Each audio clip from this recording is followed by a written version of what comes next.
A'udzubillahi minasyaitonirrajim. Bismillahirrahmanirrahim. Wa ma arsalna qablika ilan nuhi ilaihim fas'alu ahlu dzikri in kuntum la ta'lamun. Seorang nabi itu ada 124.000 dan seorang rasul 312 rasul. Nabi adalah orang yang mendapatkan wahyu dari Allah untuk dirinya sendiri tanpa ada berkewajiban menyampaikan kepada orang lain.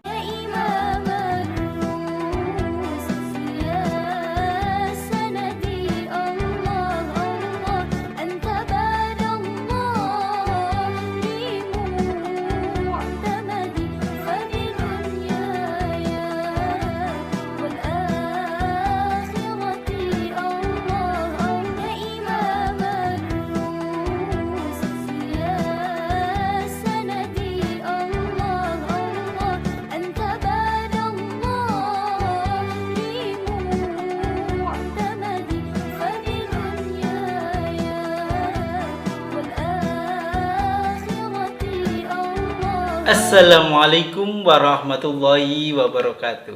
Welcome back to channel DR Gusi MPD.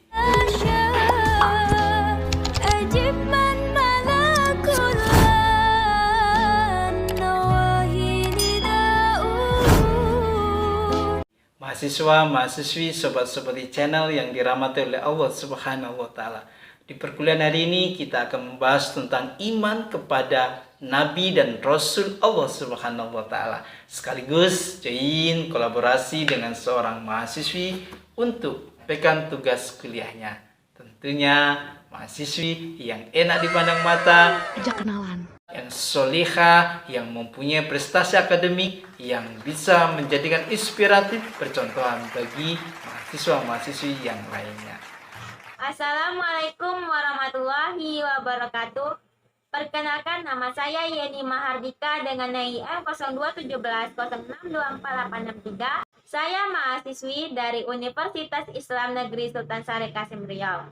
Itu jangan kemana-mana, tetap di channel kesayangan Anda untuk mendalami tentang studi akidah akhlak, khususnya tentang iman kepada Nabi dan Rasul Allah Subhanahu wa Ta'ala. Dan bila ada kelebihan rezeki, silahkan membeli buku saya yang diterbitkan oleh Farkah Pustaka Sukabumi, Jawa Barat, yang simpel, mudah dipahami sebagai rujukan kita untuk mendalami tentang akidah kita guna untuk mempertebal keimanan kita kepada Allah Subhanahu wa Ta'ala. Dan harganya tidak mahal, sesuai dengan saku. Iya. Itu langsung kita ke materi. Cek cus.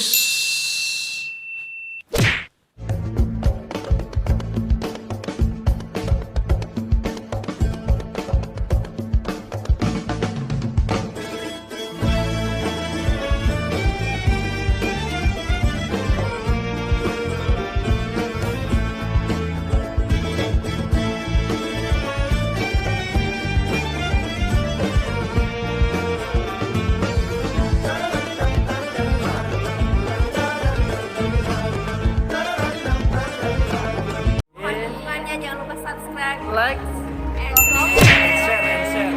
jangan lupa share juga ya. Tekan tombol loncengnya. Mahasiswa, mahasiswi, sobat-sobat di channel yang dirahmati oleh Allah Subhanahu wa Ta'ala.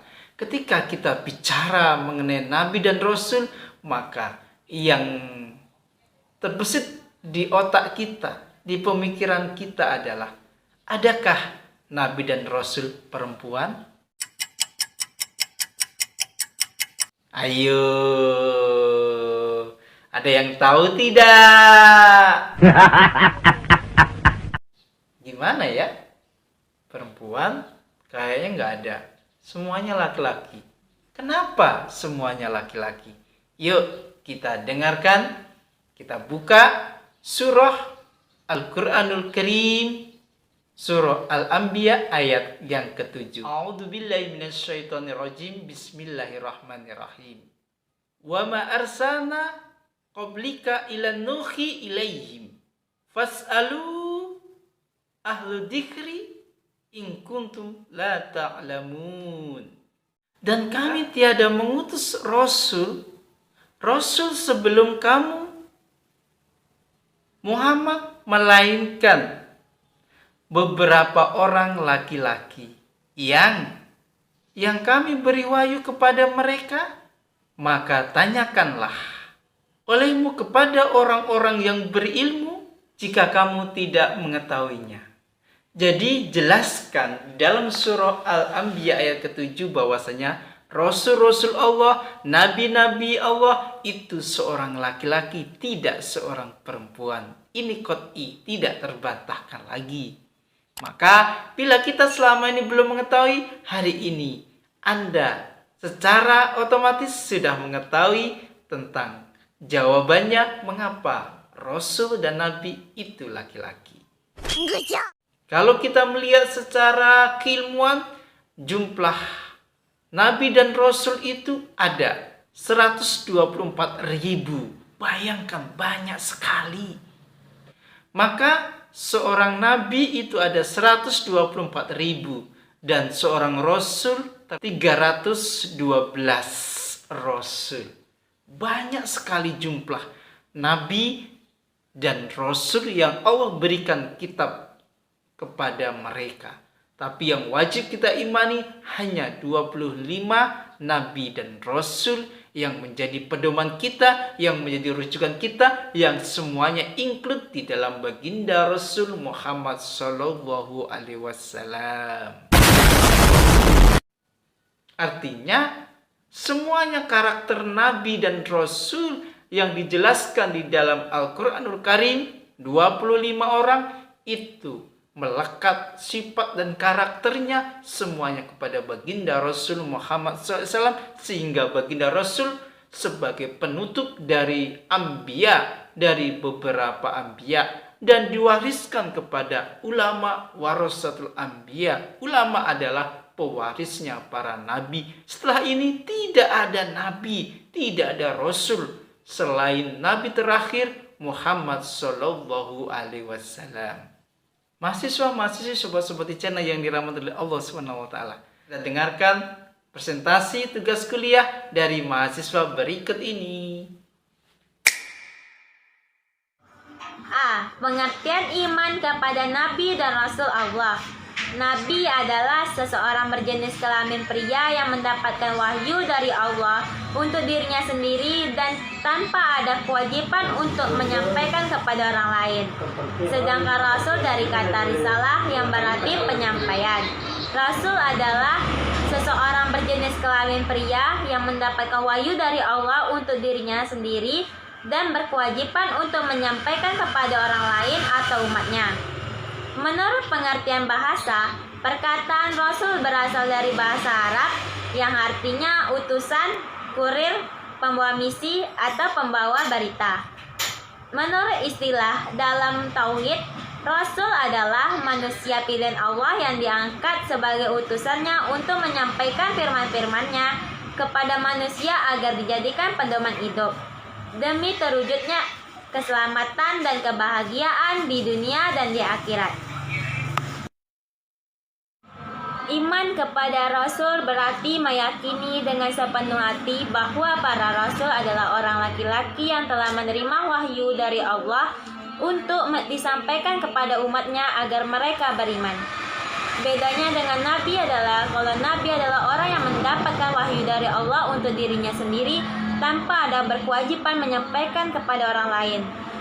Sedangkan Rasul adalah orang yang menerima wahyu dari Allah. Selain untuk dirinya sendiri, ada juga berkewajiban untuk menyampaikannya kepada orang lain.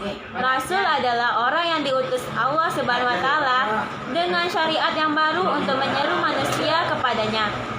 Sedangkan Nabi adalah orang yang diutus Allah Subhanahu wa Ta'ala untuk menetapkan menjalankan syariat rasul-rasul sebelumnya. Sifat-sifat wajib bagi Nabi dan Rasul. Nabi dan Rasul memiliki sifat-sifat kesempurnaan dengan tujuan untuk menguatkan risalah yang dibawa. Sifat-sifat Nabi dan Rasul ialah yang pertama sidik, yang artinya benar dari perkataan dan perbuatan. Jadi mustahil jika Nabi dan Rasul memiliki sifat yang pembohong atau yang suka berbohong. Yang kedua, amanah, yang artinya terpercaya atau dapat dipercaya. Jadi mustahil jika seorang Nabi dan Rasul memiliki sifat yang khianat atau pengkhianat. Yang ketiga, tabligh, yang artinya menyampaikan wahyu atau risalah dari Allah Subhanahu wa taala kepada orang lain. 4. Fatonah, yang artinya cerdas, pandai atau pintar. Jadi mustahil jika Nabi dan Rasul memiliki sifat yang bodoh atau yang tidak mengerti apa-apa.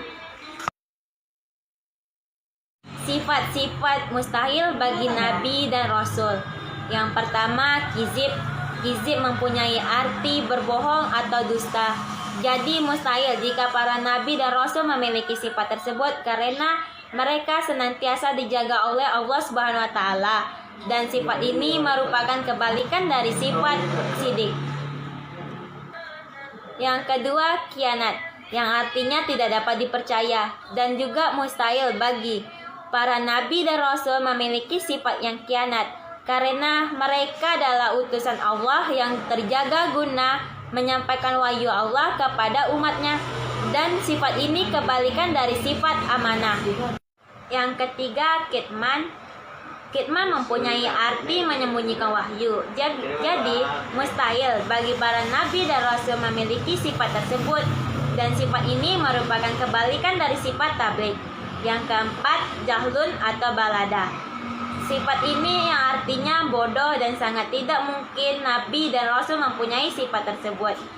Nabi dan Rasul adalah manusia pintar yang dipilih Allah untuk menyampaikan agamanya kepada umatnya. Fungsi iman kepada Nabi dan Rasul Allah. Yang pertama, mengimani bahwa risalah mereka benar-benar dari Allah Subhanahu wa taala. Dan barang siapa yang mengingkari mereka, walaupun hanya salah seorang rasul, maka dianggap kafir. Yang kedua, mengimani rasul yang telah kita kenal maupun yang tidak kita kenal namanya. Yang ketiga, membenarkan berita-berita yang bersumber dari wahyu Allah Subhanahu wa taala.